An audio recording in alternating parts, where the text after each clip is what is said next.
પેટમાં બળતરા, એસિડિટી આ એક એવી સમસ્યા છે જે આજકાલ લગભગ દરેક ઘરમાં જોવા મળે છે. બહુ જ સામાન્ય છે. પણ સવાલ એ છે કે આપણે ખરેખર જાણીએ છીએ કે આ બધું થાય છે શા માટે? તો ચાલો આજે આપણે આખી વાતને મૂળમાંથી સમજીએ, એના કારણો શું છે અને સૌથી અગત્યનું એનાથી છુટકારો મેળવવા માટેના એકદમ સરળ અને અસરકારક ઉપાયો કયા છે એ બધું જ જાણીશું. આ સવાલનો જવાબ મોટા ભાગના લોકો હામાં જ આપશે, ખરું ને? જમ્યા પછી અચાનક છાતીમાં એવી બળતરા થાય જાણે અંદર આગ લાગી હોય, અને પેલા ખાટા ઓળકાર, અરે રે! આ અનુભવ ક્યારેક ને ક્યારેક તો બધાને થયો જ હશે. પણ વિચાર્યું છે ક્યારે કે આવું થાય છે શા માટે? તો ચાલો સૌથી પહેલાં એ જ જાણી લઈએ, આ પેટની બળતરા એટલે કે એસિડિટી એ આખરે છે શું અને એ આપણને પરેશાન કરે છે શા માટે? જુઓ, આપણા પેટમાં ખોરાક પચાવવા માટે કુદરતી રીતે જ એક એસિડ બને છે. એ બહુ જરૂરી છે, એટલે ત્યાં સુધી બધું બરાબર છે. પણ ગડબડ ત્યારે થાય છે જ્યારે આ એસિડ કાં તો જરૂર કરતાં વધારે બનવા લાગે અથવા તો એ ખોટા રસ્તે ચડી જાય. મતલબ કે પેટમાંથી પાછું ઉપરની તરફ આપણી અન્નનળીમાં આવવા લાગે. અને બસ જેવા આ એસિડ અન્નનળીની નાજુક દિવાલને અડે છે, તરત જ આપણને પેલી ભયંકર બળતરા ચાલુ થઈ જાય છે. તો હવે એસિડિટીને ઓળખવી કઈ રીતે? એના અમુક પાક્કા સંકેતો છે. સૌથી પહેલું અને મુખ્ય લક્ષણ તો છાતીમાં બળતરા થવી, જેને હાર્ટબર્ન પણ કહે છે. એ સિવાય ખાટા ઓડકાર આવે, પેટના ઉપરના ભાગમાં દુખાવો કે ભારે ભારે લાગે, ક્યારેક ગળું બળતું હોય એવું કે ઉબકાવતા હોય એવું થાય. જો આમાંથી કંઈ પણ થતું હોય તો સમજી લેવાનું કે પેટમાં એસિડનું બેલેન્સ બગડ્યું છે. તો ચાલો હવે એના કારણોની તપાસ કરીએ. અને આમાં ગુનેગાર નંબર 1 છે આપણું ખાવા પીવાનું. બહુ વધારે તીખું, તળેલું, મસાલેદાર ભોજન અને હા, બહારનું જંક ફૂડ. આ બધી વસ્તુઓ સીધી જ પેટમાં જઈને એસિડ બનાવવાની ફેક્ટરીને ઓવરટાઇમ કરાવે છે.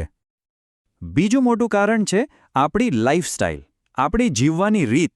જમવાનો કોઈ ટાઈમ જ નહીં, ક્યારેક તો ભૂખ્યા જ રહીએ, અને ઉપરથી ટેન્શન તો ખરું જ. આ બધી આદતો આપણા પાચન તંત્રનું આખું શિડ્યુલ ખોરવી નાખે છે અને એસિડિટીને ખુલ્લું આમંત્રણ આપે છે. એટલું જ નહીં, રાત્રે મોડે સુધી જાગવાની આદત અને ઊંઘ પૂરી ન થવી એ પણ એક મોટો વિલન છે. જ્યારે શરીરને આરામ નથી મળતો ત્યારે પેટ પણ બરાબર કામ નથી કરી શકતું. અને એમાં જો સ્મોકિંગ, બહુ બધી ચા કોફી કે આલ્કોહોલ જેવી આદતો ભળે તો પછી પેટનું કુદરતી વાતાવરણ બગડવાનું જ છે. અને હા, આ એક એવી ભૂલ છે જે લગભગ બધા લોકો ક્યારેક ને ક્યારેક તો કરે જ છે. જમ્યા અને તરત જ આડા પડ્યા. આવું કરવાથી શું થાય ખબર છે? ગુરુત્વાકર્ષણ, જે એસિડને પેટમાં નીચે રાખવામાં મદદ કરતું હોય, એ કામ કરવાનું બંધ કરી દેશે અને પરિણામે એસિડ સહેલાઈથી ઉપર તરફ આવી જાય છે. આને જ એસિડ રિફ્લક્સ કહેવાય. સારું, તો સમસ્યા શું છે અને એના કારણો શું છે એ તો આપણે સમજી લીધું. હવે સૌથી અગત્યની વાત, આનો ઈલાજ શું? ચાલો પહેલાં એવા ઉપાયો જોઈએ જે તમને તરત જ ઇન્સ્ટન્ટ રાહત આપી શકે. આનો ઈલાજ આપણા રસોડામાં છે. અહીં 4 એકદમ રામબાણ ઘરેલું ઉપાયો છે. નંબર 1, ઠંડુ દૂધ. 1 ગ્લાસ પી લો, એ તરત જ વધારાના એસિડને શાંત કરી દેશે. નંબર 2, વરિયાળી. જમ્યા પછી થોડી ચાવી લો, પેટને એકદમ ઠંડક મળશે. નંબર 3, તુલસીના થોડા પાન. એ પેટમાં એક પ્રોટેક્ટિવ લેયર બનાવે છે. અને નંબર 4, જીરું. એ પાચન સુધારે છે અને એસિડને ન્યુટ્રલ કરે છે. અને સૌથી સારી વાત, આ બધું આપણી પાસે ઘરમાં જ હોય છે. ઇન્સ્ટન્ટ રાહત તો ઠીક છે, પણ આપણે તો આ સમસ્યાને જડમૂળથી દૂર કરવી છે, બરાબર ને? અને એના માટે ખાલી ઘરેલું નુસ્ખા કામ નહીં આવે. એના માટે આપણી જીવનશૈલીમાં, આપણી આદતોમાં અમુક જરૂરી ફેરફાર કરવા જ પડશે. તો એ કયા ફેરફારો છે? ચાલો જોઈએ.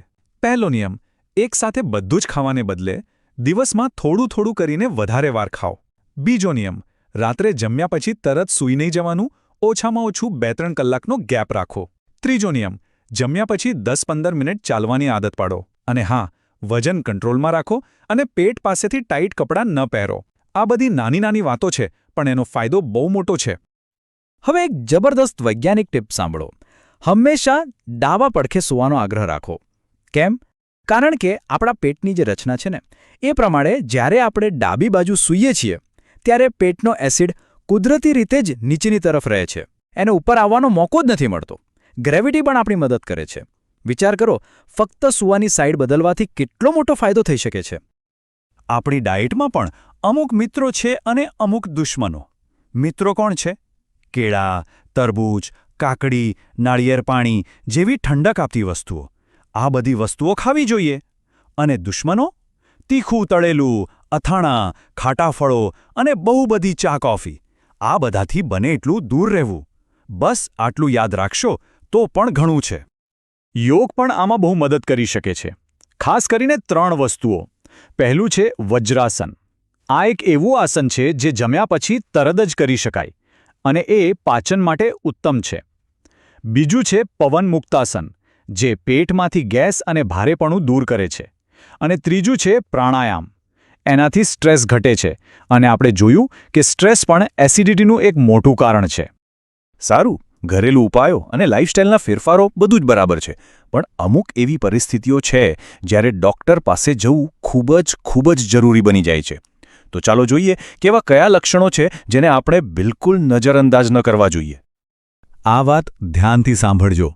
જો તમને અઠવાડિયામાં 2 વારથી વધારે વાર એસિડિટી થતી હોય અથવા ખોરાક ગળવામાં તકલીફ પડતી હોય, જો વજન કારણ વગર અચાનક ઘટવા લાગે કે પછી ઉલટીમાં લોહી દેખાય, તો આને સામાન્ય એસિડિટી સમજવાની ભૂલ બિલકુલ ન કરતા. આ કોઈ ગંભીર બીમારીના સંકેત હોઈ શકે છે. આવી સ્થિતિમાં મોડું કર્યા વગર તરત જ ડૉક્ટરની સલાહ લેવી. અને અંતમાં આ એક વાત બધું જ કહી જાય છે: prevention is better than cure. મતલબ કે ઇલાજ કરતાં પરેજ ભલી.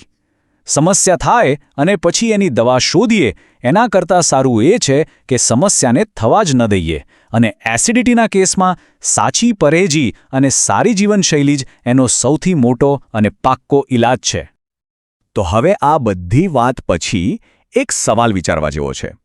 આજે આપણે જે પણ ચર્ચા કરી એમાંથી એવી કઈ એક નાની આદત છે જેને અપનાવીને એસિડિટીની સમસ્યાને હંમેશ માટે બાય બાય કહી શકાય? કદાચ એ જમ્યા પછીની 10 મિનિટની ચાલ હોય કે પછી સૂવાની દિશા બદલવાની વાત હોય. જવાબ દરેક માટે અલગ અલગ હોઈ શકે છે, પણ શરૂઆત તો કોઈ એક નાના ફેરફારથી જ થશે.